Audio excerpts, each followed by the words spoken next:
오늘은 4월 7일 마태복음 27장 35절부터 53절입니다. 39절부터 읽을게요.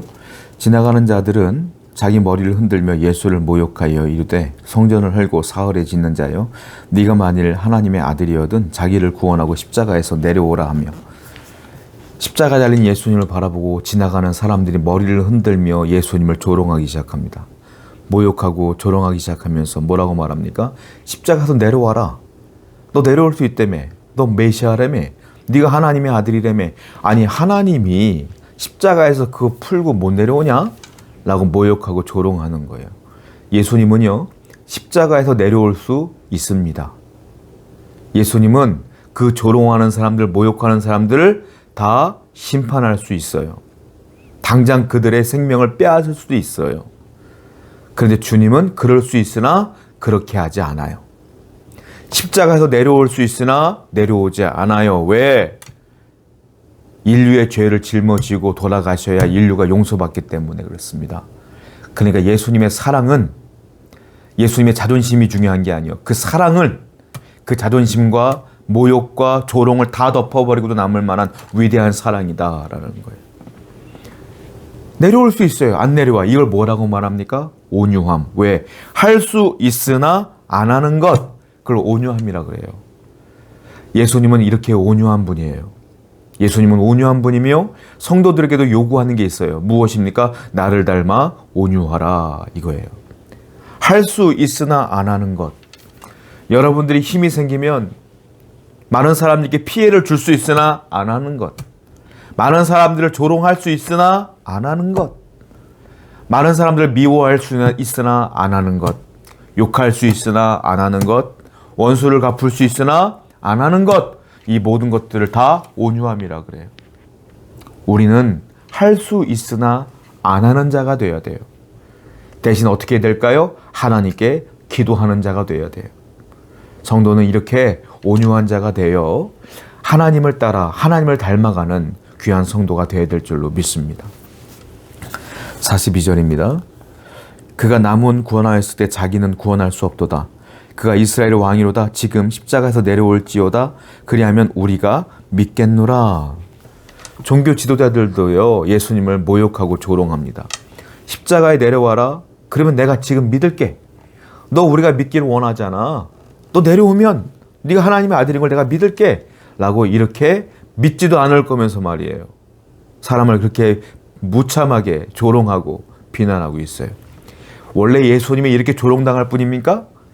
그분의 인품을 보나, 그분의 사역을 보나, 그분이 인간들에게 이렇게 조롱을 당해야 돼요? 아니죠. 근데 조롱을 당하고 있어요. 이 조롱을 누가 당해야 돼요? 원래 저와 여러분들이 당해야 되는 거예요.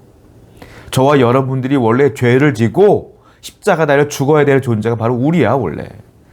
그런데 주님이 대신 조롱을 받아요. 그리고 당신의 사명을 완수하셨어요. 우리에게 구원의 길을 주셨어요. 그렇다면 이 예수님을 믿는 십자가의 공로를 믿고 사는 우리들은 이제 어떻게 될까요? 주님이 나 대신 조롱을 받았으니까 이 땅을 살면서 이제 우리가 주님 대신 조롱을 받아야죠. 세상 사람들은 주님을 조롱합니다. 하나님을 조롱하는 데 바빠요. 야, 신이 있냐? 야, 신을 믿는 사람들은 거짓된 사람들이야. 미련한 사람들이야. 이성이 있는 거야? 여러분들, 세상 사람들은 여러분들을 조롱해요. 그 조롱을 대신 받아야 돼, 우리가. 하나님 대신 다 받아야 돼. 받으나 그 믿음을 지키며 살아가야 돼. 그게 성도의 삶이에요. 오늘도 세상 사람들이 아무리 무시해도 하나님을 믿는 믿음이 전혀 흔들림이 없는 여러분 되기를 축원드립니다. 46절입니다.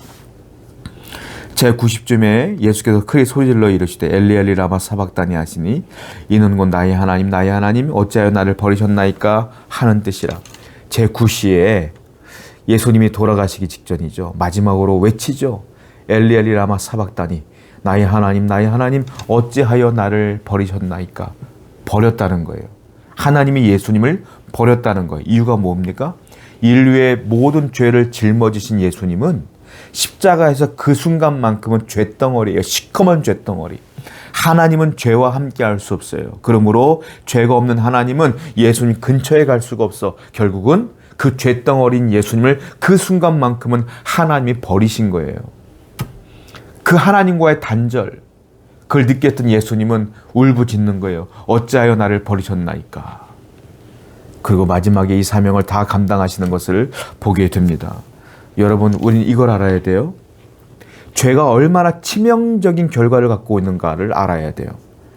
예수님조차도 인류의 죄를 다 짊어졌을 때, 그 죄를 짊어졌을 때 하나님께 버림받았어요. 하물며 여러분들이 죄를 지으면, 여러분들이 죄가 있으면 하나님이 여러분들 떠날까요? 안 떠날까요? 버리는 거죠. 버린다는 건 다른 말로 뭐라고 말해요? 심판이라. 죄의 치명적인 결과입니다. 여러분, 그러므로 죄를 무서워해야 돼요, 여러분들. 두려워해야 돼. 죄 짓는 것을 겁내야 돼. 근데 많은 사람들 죄 짓는 것을 아무렇지도 않게 생각해. 왜? 내가 죄를 져도 지금 당장 아무 문제가 없어 보이거든. 당장 아무 문제가 없는 게 아니에요.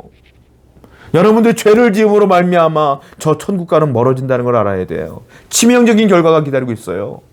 그러므로 죄를 짓지 않는 게 첫 번째, 죄를 졌으면 바로바로 회개할 수 있는 것이 두 번째 은혜입니다. 오늘도 하나님과 가까이 하고 죄와 멀리 사는 여러분 되기를 축원드립니다. 49절입니다. 그 남은 사람들이 이르되 가만두라, 엘리야가 와서 그를 구원하나 보자 하더라. 사람들이 말해요. 야, 엘리야 부르나? 엘리라마 사박다니가 뭐야? 멀리서 들으니까 엘리 그러니까 엘리야를 부르나 보다. 이렇게 생각한 거예요, 사람들이. 잘 안 들리니까. 그래서 사람들이 뭐라고 그래요? 야, 엘리야 부르나 봐. 한번 봐봐. 엘리야 나타나나? 하고 비꼬는 거예요. 저가 지를 구원할 수 있나 보자. 지금 구원하려나 봐. 엘리야 부르나 봐. 이렇게 생각하고 있는 거예요. 십자가의 은혜를 기억하지 않고 십자가의 공로를 의지하는 자들에게는 십자가는 그냥 비꼬음의 대상, 비웃음의 대상이죠. 그런데 그 십자가를 체험한 사람은, 십자가의 은혜를 체험한 사람은 그 십자가가 주님께 나가는, 하나님께 나가는 유일한 통로인 걸 알아요. 예수 믿는 우리에게는 그 십자가가 유일한 지혜요, 능력이요, 통로요, 하나님의 사랑인 걸 알아요. 똑같은 십자가인데 십자가를 의지하는 자와 십자가를 비꼬는 자의 차이는 이렇게 크다. 다행스러운 건 저와 여러분들은 주님의 그 십자가의 은혜를 알아요. 그래서 그 십자가가 나에게 능력이 되고 십자가가 나의 구원의 통로가 되는 것입니다. 오늘도 십자가를 묵상하고 예수 그리스도가 그 십자가에서 내게 주신 은혜를 묵상하는 여러분 되기를 축원드립니다. 51절이에요. 이에 성소 휘장이 위로부터 아래까지 찢어져 둘이 되고 땅이 진동하며 바위가 터지고, 예수님이 돌아가셨습니다. 돌아가시는데 그 순간 휘장이 찢어졌다, 이 말이에요. 휘장이 찢어졌어요. 지성소에 있는 휘장이. 휘장은 굉장히 두껍습니다. 사람이 못 찢어요. 그냥 찢어진 거야. 이 휘장은 그리스도의 몸입니다. 예수님이 돌아가셨다는 건 예수님의 몸이 찢겼다는 거예요. 그 예수님의 몸이 찢겼다는 것, 그 순간에 휘장이 찢어졌어. 지성소와 성소를 가리고 있는 휘장이 찢어졌어. 그게 뭐예요? 지성소에는 하나님이 거하시는 곳이에요. 아무나 들어가면 죽어. 그 순간 휘장이 찢어졌다는 건 뭡니까? 예수님의 몸이 찢어지면서 하나님께 나아갈 수 있는 통로가 활짝 열렸다, 이 말이에요. 그러므로 예수님의 십자가의 공로가 이제는 우리가 하나님께 직접 나갈 수 있는 통로가 되었다. 여러분, 그래서 성도는 항상 예배자의 삶을 살아야 돼요. 예배하며 직접 은혜를 받고 또 영적 예배자의 삶을 살아야 되는데, 영적 예배자는 무엇입니까? 삶에서 예배자로서, 거룩한 자로서, 십자가를 의지하는 자로서 살아갈 때에 하나님께서 여러분 통해서 은혜를 주신다. 얼마나 감사해요. 예전에는 1년에 한 번 대제사장이 휘장으로 들어가서 속죄일에 백성을 위해서 1년에 한 번만 예배를 드렸어요. 대제사장도 잘못 들어갔다 죽었거든. 그런데 예수님이 십자가의 은혜로 우리에게 하나님과 우리 사이에 통로를 열어주신 거예요. 오늘도 하나님의 은혜에 감사하고 주님의 은혜에 감사하고 십자가의 은혜에 감사하는 여러분 되기를 축원드립니다. 기도합시다. 주님의 십자가가 얼마나 큰 은혜인가를 깨닫고 하나님께 나아갈 수 있고 기도할 수 있고 예배할 수 있는 것이 얼마나 위대한 은혜인가를 깨닫게 하여 주옵소서. 예수님의 이름으로 기도드렸습니다. 아멘.